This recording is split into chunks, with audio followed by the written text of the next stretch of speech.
जाने हैं, उन लोगों को क्या संदेश देना चाहेंगे? जो लोग नहीं जाने हैं उनको यही संदेश देना चाहेंगे कि आप भारी संख्या में हमें पहुंचकर इस डहरे टुसु पर्व को सफल बनाएं, ताकि हम अपनी संस्कृति को और आगे बढ़ा के जितने भी 12 माह से 13 पर्व जो होता है कुर्मी लोग का, उस 13 पर्व को हम लोग मनाने के लिए हम लोग फिर से अग्रसर होके हो सके और हमारी पहचान को फिर से एक बार पुनर्विकसित कर सके, पुनर्जागृत। पूर्व में है और आज जो है डहरे टुसु पर्व यहाँ पर साक्षी आम बागान में लगाया जाता है हर साल, हालांकि 2-3 साल से लगातार लग रहा है। वीडियो झारखंडी कला संस्कृति मंच की तरफ से हर साल लगाया जाता है।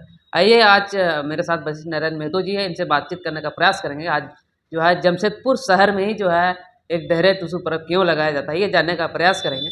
सबसे पहले वशिष्ठ जोहर रहेगा। जोहार मुकेश भाई, आपके चैनल के सभी दर्शकों खतियानी जोहार।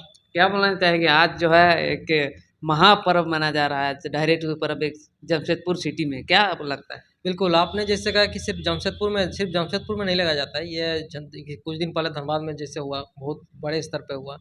उसके बाद बोचास बोकारो में भी होता है, उसके बाद यहाँ पे जमशेदपुर में होता है, फिर इसके बाद और भी बहुत जगह होता है। तो इस तरह से डहरे टुसु के साथ-साथ डहरे सोहराय, डहरे करम, डहरे बहुत सारा मतलब डहर में हमारी संस्कृति को लाया जा रहा है, सड़क में लाया जा रहा है।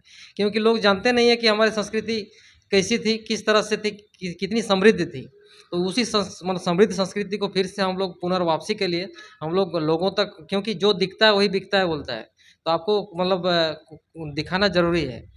तो इसीलिए हम लोग मतलब जहाँ जहाँ की, क्योंकि बहुत सारे लोग गांव से शहर की ओर विस्थापित होके मतलब शहर की ओर माइग्रेट हो गए हैं। तो इसीलिए शहर धीरे धीरे आधुनिक संस्कृति के आड़ में फिर अपनी वास्तविक संस्कृति को भूल रहे हैं। तो उन्हें फिर से याद दिलाने के लिए हम लोग एक तरह से आंदोलन चल रहा है बृहद झारखंड कला संस्कृति मंच की तरफ से, और उधर से छोटनागपुर कला संस्कृति मंच। तो इस तरह से बहुत सारे बैनर तले हमारे संस्कृति को फिर से पुनर्जागृत किया जा रहा है। ये बहुत अच्छा संकेत है। अच्छा, आप लोग जो है कहीं न कहीं अपने संस्कृति को धीरे-धीरे लुप्त होते हुए दिखाई पड़े थी। इसके कारण जो है आप लोग शहर में डहरे टुसु पर्व लगा रहे हैं। बिल्कुल, बिल्कुल, ये मतलब हमारी समृद्ध से जिस तरह से हड़प्पा सभ्यता, जिस तरह से सिंधु घाटी सभ्यता एक बहुत ही समृद्ध संस्कृति थी, विकसित संस्कृति थी। लेकिन उनका भी कहीं न कहीं पतन हुआ, और बाद में जब विदेशियों का, आर्यों का आगमन हुआ, तो लोगों की तरह विदेशियों, अंग्रेज खुद कहते थे कि नहीं, हम लोग भारतीयों को हम लोग सभ्यता सिखाए। लेकिन वास्तविकता ये नहीं थी, क्योंकि वो लोग के आने से पहले हम लोग का वैदिक संस्कृति थी। उससे 16 महाजनपद का काल के उससे पहले वैदिक संस्कृति, उसके बाद उससे उससे भी पहले हड़प्पा सिंधु घाटी सभ्यता, तो लगभग 5,500 साल पुरानी हमारी सभ्यता है। तो उस 5,500 साल पुरानी सभ्यता में हमारा ये जो सिंहभूम क्षेत्र है, सिंहभूम क्षेत्र सबसे पहले ये जो मतलब समुंदर के ये मतलब जलीय भाग जलमग्न, पूरा जब पृथ्वी जलमग्न हो चुकी थी, और उस जलमग्न भाग से अगर कोई धरातल स्थल भाग अगर स्थल खंड अगर उभरा है, तो वो हमारा सिंहभूम क्षेत्र था। सिंहभूम क्षेत्र से ही हमारी संस्कृति, राढ़ संस्कृति जिसे कहते हैं, राढ़ संस्कृति के साथ सभ्यता आदि बिंदु राढ़ जो है, ये प्रभात रंजन सरकार, आनंद मार्ग प्रचारक संघ के संस्थापक श्री श्री आनंद मूर्ति जी प्रभात रंजन सरकार के द्वारा लिखा गया एक पुस्तक है सभ्यता आदि बिंदु राढ़। उसमें उन्होंने स्पष्ट किया है कि यहाँ सिंहभूम से ही, हमारे राढ़ से ही सभ्यता का, संस्कृति का उदय हुआ है। हम लोग कहते हैं कि सभ्यता का पालना अफ्रीका है, लेकिन अफ्रीका के साथ ही हमारा गोंडवाना लैंड जो है, गोंडवाना लैंड का अस्तित्व हमारा अफ्रीका के साथ था। और उसी गोंडवाना लैंड का एक भाग हमारा भारत का, दक्षिणी भारत मतलब दक्षिण भारत का, और वही दक्षिण भारत आपका ऊपर में जाके एशिया के साथ मिल रहा है। तो इस तरह से मेडागास्कर वगैरह अभी भी उसके साथ अगर प्लेट टेक्टोनिक थ्योरी को देखा जाए, या वेगनर का महाद्वीपीय विस्थापन सिद्धांत को देखा जाए, तो उससे हम लोग जान सकते हैं कि मतलब हमारा संस्कृति कितनी पुरानी है, और मतलब एक सभ्यता संस्कृति का शुरुआत ही हमारे साथ हो चुकी है। एक तरह से बोला जाए तो ये मतलब कुर्मियों का मतलब त्योहार डहरे टुसु अच्छा, डहरे टुसु पर्व कुर्मियों का है। हाँ, क्योंकि हमारा ये जनजाति जो है, मतलब जनजातीय अस्तित्व हमारा मतलब कुर्मी जनजाति का अस्तित्व कहीं न कहीं इस मतलब ये टुसु पर्व के साथ जुड़ा हुआ है। इसीलिए मतलब लोग कहते हैं कि ये कुर्मियों का पर्व है। तो बेशक हमारा कुर्मियों का पर्व है, क्योंकि कुर्मी भी एक जनजाति थी और कुर्मी को कहीं न कहीं हमारा जल जंगल ज़मीन को लूटने के लिए हमारा मतलब सरकार एक तरह से बोला जाए तो सरकार के साथ-साथ आपका पूरा मतलब दुनिया का 40 मतलब भारत का 40% खनिज संपदा हमारा इसी झारखंड से मतलब जा रहा है, और उसी वो 40% खनिज संपदा से मतलब उसका मैक्सिमम भाग, अधिकांश भाग कुर्मियों का ज़मीन पर है। तो इसीलिए कहीं न कहीं कुर्मी जनजाति को जनजाति सूची से बाहर किया गया, ताकि हमारा जल जंगल ज़मीन पर उनका अधिकार हो सके। और क्योंकि मतलब प्रिमिटिव ट्राइब अगर देखा जाए तो मतलब एसटी, एससी या अनुसूचित जाति अभी जो शेड्यूल है, अभी जो है, जिनको अभी अभी भी रखा गया, उनको उनको देखिएगा, उनका जल जंगल ज़मीन पर आप कोई बाहरी कंपनी नहीं ले सकता। लेकिन हमारी ज़मीन को लिया गया है एक तरह से। हम जिस ज़मीन पर अभी जैसे जमशेदपुर टाटा स्टील यहाँ पर 1907 में यहाँ पर उनका स्थापना हुआ था। तो 1907 के बाद 1908 में आपका सीएनटी एक्ट लागू होता है। तो कहीं न कहीं महतो लोग की ज़मीन थी। ये जो जमशेदपुर शहर बसा गया है, ये टाटा स्टील बसा गया, बिष्टुपुर के सामने जितना है, तो सब ये बिष्टु महतो की ज़मीन पर थी।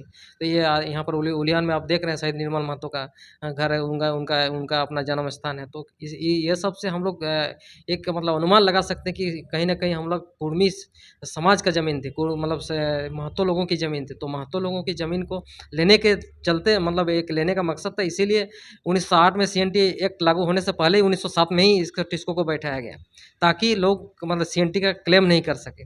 इसी तरह से आप अगर मतलब चास बोकारो धनबाद में देखिएगा, बीसीसीएल, सीसीएल जितने भी, और इधर एचईसी में, एचईसी 1958 में हुआ, और आपका ये चास बोकारो धनबाद में ये बोकारो 1962 में हुआ। तो इस तरह से जो 64 में हुआ।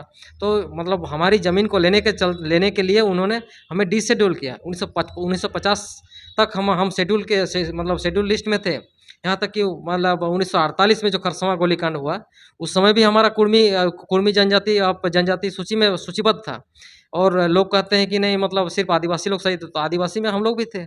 लेकिन हमारे आदिवासी के साथ किस तरह से भेदभाव किया जा रहा है आप देख सकते हैं। खरसवां में जयराम दा आए थे, लेकिन उनको जब तक हेमंत सोरेन यहाँ से नहीं गया, तब तक उनको आने का परमिशन नहीं दिया गया। तो कहीं न कहीं हमारी जनजाति के साथ एक मतलब भेदभावपूर्ण रवैया अपनाया जा रहा है। तो इसीलिए हमें एकजुट होने की आवश्यकता है। हम अगर अभी एकजुट नहीं होंगे, अगर हम अपनी एकता को अभी प्रदर्शित नहीं करेंगे, अपना जो भी अपना स्ट्रेंथ है, अपना पावर है कुर्मी का, उसको अगर हम लोग नहीं दिखा पाएँगे, तो फिर आगे फिर इसी तरह से हम लोग को बार-बार दबाया जाएगा, हमारी संस्कृति को, और उससे फिर हम लोग कहीं न कहीं विलुप्ति के कगार पर जाएँगे। अच्छा, आदिवासी लोग तो ऐसे शहरों में उन लोग का कोई कार्यक्रम नहीं रहता है। आप लोग जितने भी कुर्मी समुदाय के लोग हैं सब डायरेक्ट उस पर आप शहरों में ऐसे क्यों लगा रहे हैं? नहीं, नहीं, आदिवासी लोग कैसे नहीं, आप देख सकते हैं रांची में अल्बर्ट एक्का चौक में आपको सरहुल का जुलूस वहाँ पर पहुँचता है, कर्मा वाला पहुँचता है।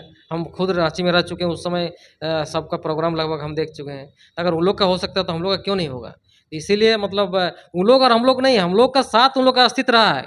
लेकिन कहीं न कहीं उन मतलब एक तरह से मतलब सेंटीमेंट बना दिया गया है कि कुर्मी लोग मतलब आदिवासियों की ज़मीन को लेना चाहते हैं, आदिवासी का आरक्षण को लेना चाहते हैं, वैसा बात नहीं है। हम लोग अपना संरक्षण के लिए हम लोग लड़ाई लड़ रहे हैं। हमारा लोग अगर बोलते हैं हम लोग पेड़-पौधा से पूजा करते हैं, देवी-देवता से पूजा नहीं करते हैं। तो नहीं, नहीं, तो हम लोग भी तो पेड़-पौधा से पूजा करते हैं। क कर्म हम लोग का नहीं है क्या? डहरे कर्म। अब कर्म को आप गाँव देहात में जाइए, किस तरह से कर्म हम लोग मनाते हैं। अब कुर्मी लोग नेगाचरी जो रीति है उस सब सब सब प्रकृति से जुड़ा हुआ चीज़ है। यहाँ तक कि ब्राह्मणवाद का हम लोग खुद विरोधी हैं। ब्राह्मण से पूजा पाठ नहीं होता है, लेकिन आजकल आधुनिक संस्कृति में बहुत कोई ब्राह्मण को लेके कर रहा है, इसलिए उन लोग को एक पॉइंट मिल जाता है कि नहीं, ये लोग मतलब देखिए ब्राह्मण को लेके कर रहा है, वैसा बात नहीं है। अगर देखिएगा तो फिर अर्जुन मुंडा भी तो काली पूजा करता है वहाँ पर ब्राह्मण लेके, अपना घोड़ा बांधा में। इधर हेमंत सोरेन हर मंदिर में जा रहा है और सब ब्राह्मण के साथ पूजा पाठ करवा रहा है। तो ये लोग मतलब अपना गलती नहीं देखता है कि हम लोग क्या कर रहे हैं। यहाँ यीशु मसीह का ये मैं शरण में जाकर सब कोई तो मतलब क्रिश्चियन हो गए हैं जी, मतलब रांची के जितने भी आदिवासी, वहाँ आदिवासी ज़मीन को क्रिश्चियन के द्वारा, मिशन के द्वारा सब कुछ हड़पा गया है।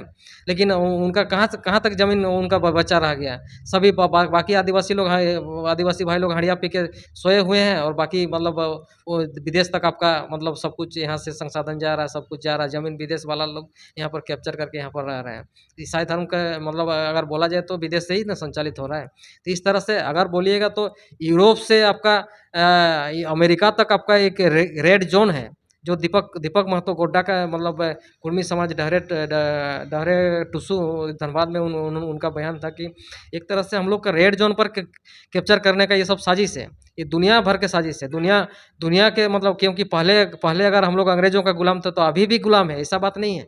क्योंकि अगर यहाँ से कोयला को रोका जाए, जिस तरह से जयराम दा अभी बोल रहे हैं कि कोयला को रोकने की बात कर रहे हैं, तो कोयला जहाँ रुक गया तो फिर वहाँ ब्रिटेन से फ़ोन आ जाएगा बोल रहे हैं, वो यूरोप से फ़ोन आ जाएगा, अमेरिका से फ़ोन आ जाएगा। क्यों आएगा? क्योंकि यहाँ से यहीं से खनिज संपदा जाती है, झारखंड से ही जाती है, यही छोटनागपुर की धरती से जाती है। कोयला अगर पूरा पूरा पूरा दुनिया को अगर कोयला का मतलब अगर थर्मल पावर को अगर जनरेट कर रहा है कोई, तो यहीं से छोटनागपुर का कोयला से हो रहा है। तो इस तरह से मतलब कहा जाए तो हमारी मतलब इस रेड जोन को मतलब जैसे केप ऑफ गुड होप को मतलब के द्वारा मतलब ब्रिटिश लोग जितने भी यूरोपीय लोग होते थे इधर से मतलब आपका यूरोप से आकर मतलब अफ्रीका अफ्रीका होते हुए केप ऑफ गुड होप होते हुए आपका अमेरिका जाते थे। तो इस तरह से उनका उनका रूट था। तो उसी रूट में रेड जोन पड़ता है, उसमें आपका सब जितने भी खनिज संपदा होती है उसी रूट में पड़ता है। तो उस रूट पर कब्जा एक तरह से मतलब पूरे पूरे दुनिया का कैप्चर है। और उसी रूट में हम लोग का भी कुर्मी संप्रदाय का जितना ज़मीन आता है सब उसी रूट में है। तो इसीलिए कहीं न कहीं हमारी जाति के साथ इस तरह से व्यवहार किया गया। इसीलिए हमारी जाति को डिशेड्यूल किया गया, शेड्यूल अपने सूची से हटाया गया ताकि इनके जल जंगल ज़मीन पर हमें अधिकार हो सके। कहीं न कहीं हमें विलुप्ति के कगार पर पहुँचाया जा रहा है, इसीलिए हमें जागने की आवश्यकता है। और विनोद बिहारी महतो जिस तरह से बोलते थे कि पढ़ो और लड़ो, तो इसीलिए हमारी कुर्मी समाज के जितने भी नया युवा वर्ग है वो अभी शिक्षित हो रहे हैं, अभी अपने इतिहास के प्रति जागरूक हो रहे हैं। इसीलिए डहरे टुसू जैसे प्रोग्राम में बहुत सारे मतलब शिक्षित युवा अच्छा, लोग तमाम लोगों को क्या बोलेंगे? आज जो है जमशेदपुर एक शहर में डायरेक्ट सुपर अप लगा रहा है, जो लोग अभी तक नहीं जाने हैं, उन लोगों को क्या संदेश देना जो चाहेंगे? लोग नहीं जाने हैं उनको यही संदेश देना चाहेंगे कि आप भारी संख्या में हमें पहुंचकर इस डहरे टुसू पर्व को सफल बनाएं, ताकि हम अपनी संस्कृति को और आगे बढ़ा के जितने भी 12 माह से 13 पर्व जो होता है कुर्मी लोग का, उस 13 पर्व को हम लोग मनाने के लिए हम लोग फिर से अग्रसर हो सके और हमारी पहचान को फिर से एक बार विकसित कर सके, पुनर्जागृत कर सके। तभी हमें अपना हक अधिकार मिल सकेगा, हमारा संरक्षण भी हो सकेगा, हमारी हमारी जाति के साथ जो भी खिलवाड़ हो रहा है वो खिलवाड़ बंद होगा और हम कहीं न कहीं अपने अस्तित्व के साथ हम इंसाफ कर पाएँगे। अच्छा। जय झारखंड, जय जवाहर, जय बूढ़ा बाबा, जय गौराग्राम। ख धन्यवाद, खतियानी जोहार। बने रहे, देखते रहे। हालाँकि आज 5 जनवरी है और एक जमशेदपुर सिटी में जो है एक चक्का जाम होने